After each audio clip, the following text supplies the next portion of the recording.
Vote শেষ হতে না হইতে আর তারপর চলে যাবো।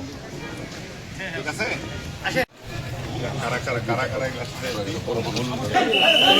এখানে ওনারা যেটা বলছে যে ওনারা বম ডিসপোজাল ইউনিট এসছে, এখানে বোমা থাকতে পারে, যে কারণে সিকিউরিটির ব্যাপার আছে।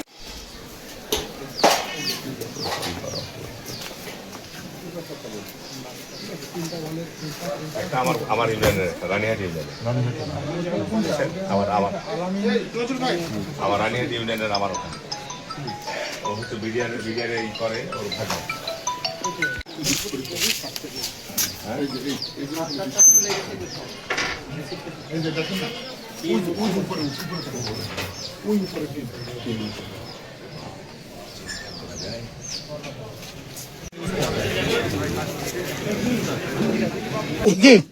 আমি গতকালকে সংবাদ পেয়েছিলাম যে এখানে আমাদের ইউনিয়ন বিএনপির সভাপতি নাসির মেম্বার, ওর বাড়িতে গতকালকে ওখানে একটা উত্তেজনা গোলমাল হচ্ছিল এবং সেখানে আমি তাৎক্ষণিকভাবে পুলিশ সুপার এবং আমার সদর থানার ভারপ্রাপ্ত কর্মকর্তাকে বিষয়টা জানাই। তারা তাৎক্ষণিকভাবে কিন্তু এখানে পুলিশ টিম পাঠিয়ে এখানে যেন কোনো উত্তেজনা গোলমাল না হয় সে ব্যাপারে তারা উদ্যোগ নিয়েছিল। আমাদের এখানকার সাবেক চেয়ারম্যান ওমর, এখানকার বর্তমান ইউনিয়ন পরিষদের মেম্বার নুরুল, এরাও এই এলাকা শান্ত রাখার জন্য চেষ্টা করেছিল এবং আজকে তাদের পরিকল্পনা ছিল সকালবেলায় ইউনিয়নে একটা ব্যাপক গোলযোগ এবং গোলমাল তৈরি করা। যে উদ্দেশ্য নিয়ে এখানে আমাদের ইউনিয়নের চেয়ারম্যান টিপু চেয়ারম্যান বর্তমান দেশের বাইরে সম্ভবত অবস্থান করছে, তার অর্থায়ন এখানে আমাদের বুলবুল সাবেক চেয়ারম্যান বুলবুল, তার ভাইরা এবং এখানকার আরো কাদির সহ আরো বেশ কিছু সন্ত্রাসী, তারা এই সমস্ত দুলাল আরো এটাকে ইনভেস্টিগেশন করলে এটা তথ্য পাওয়া যাবে। তারা এই ইউনিয়নে আমাদের এই নির্বাচনের পর বিএনপি নেতাকর্মীদের বাড়িতে হামলা ভাঙচুর অগ্নিসংযোগ করার জন্য তারা সশস্ত্র প্রস্তুতি নিচ্ছিল এবং আল্লাহর রহমত আমি বলবো যে তারা নিজেরাই বোমা তৈরি করতে গিয়ে বিস্ফোরণ ইতিমধ্যে দুজন এখানে দেখলেন ডেড বডি পড়ে আছে, হাসপাতালে গিয়েছে 3 জন, আরো বেশ কিছু আলোচক বাড়ি হতে সব পালিয়ে গেছে। এখানে তাৎক্ষণিকভাবে সকালে সংবাদ পাওয়ার পর আইন প্রয়োগকারী সংস্থা, এখানে রাজশাহী থেকে ডিআইজি এসছে, এখানে পুলিশ সুপার, থানার ভারপ্রাপ্ত কর্মকর্তা, র্যাব এবং বিজিবি, সীমান্তবর্তী এলাকা সকলে এখানে উপস্থিত, সেনাবাহিনী টিমও পরিদর্শন করে গেছে। আমি ধন্যবাদ জানাচ্ছি আইন প্রয়োগকারী সংস্থাকে। আমি মনে করি যে এই ঘটনার জন্য যারা জড়িত তাদের বিরুদ্ধে যত দ্রুত সম্ভব তদন্ত সাপেক্ষে তাদের বিরুদ্ধে কঠোর ব্যবস্থা নিতে হবে দেশে আইন শৃঙ্খলা পরিস্থিতিকে ঠিক রাখার জন্য। এবং এই 5ই আগস্টের পর যারা বাংলাদেশে মুভ তৈরি করছিল, যারা আইন হাতে তুলে নিয়ে বিভিন্ন জায়গায় বাংলাদেশের বিশৃঙ্খলা তৈরি করছিল, তারাই আজকে এই অপরাধ সংগঠিত করেছে।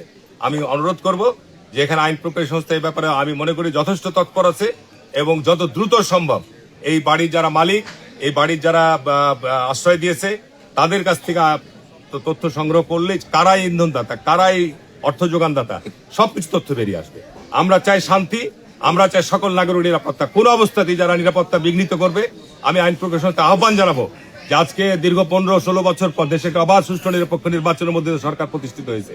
যারা এই দেশের আইন শৃঙ্খলা পরিস্থিতি অবনতি করবে, যেই দলের হোক না কেন, তাদের বিরুদ্ধে যেই হোক না কেন, তাদের বিরুদ্ধে যেন কঠোর ব্যবস্থা গ্রহণ করা হয়, না হলে দেশে জনগণ নিরাপদ থাকবে না, আতঙ্ক বিরাজ করবে। এইটির ব্যাপারে আমি মনে করি যে বর্তমান চাঁপাইনবাবগঞ্জে মাঠ পর্যায়ে যে প্রশাসন রয়েছে তারা এই ব্যাপারে যথেষ্ট তৎপর। আমি তাদেরকে আন্তরিকভাবে ধন্যবাদ জানাচ্ছি। এই ঘটনার কারণটা কি মনে করছেন ভাই?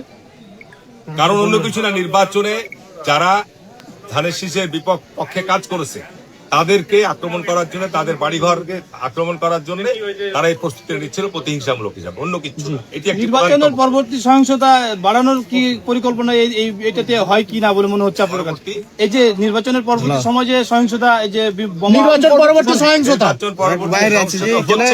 এখানে বিএনপির জায়গা থেকে আমাদের গোটা জেলাতে, আমাদের জায়গা থেকে কোনো ধরনের সহিংসতা নাই, কিন্তু আমি গোটা জেলায়, আমি শিবগঞ্জ দেখলাম কালকে ঘটনা ঘটেছে, বিভিন্ন জায়গায় এই ধরনের ঘটনা ঘটছে, ঘটানোর চেষ্টা করছে। তবে এটির মেসেজ যাবে যে ঘটনা দিয়ে যেহেতু প্রশাসন তৎপর আছে, যারা এই কাজ করবে তাদের বিরুদ্ধে শক্ত ব্যবস্থা নেওয়া। যারা মারা গেছে তাদেরকে পরিচয় কি আপনারা কিছু জানতে পেরেছেন?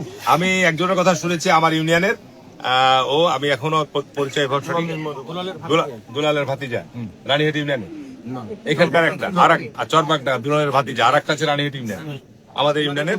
তাদের রাজনৈতিক পরিচয় আর নাম পরিচয় এগুলো জামাত এবং আওয়ামী লীগ, জামাত এবং আওয়ামী লীগ। এখানে অধিকাংশই জামাত এবং এখানে আওয়ামী লীগের কিছু লোকজনের। জি, থ্যাংক ইউ।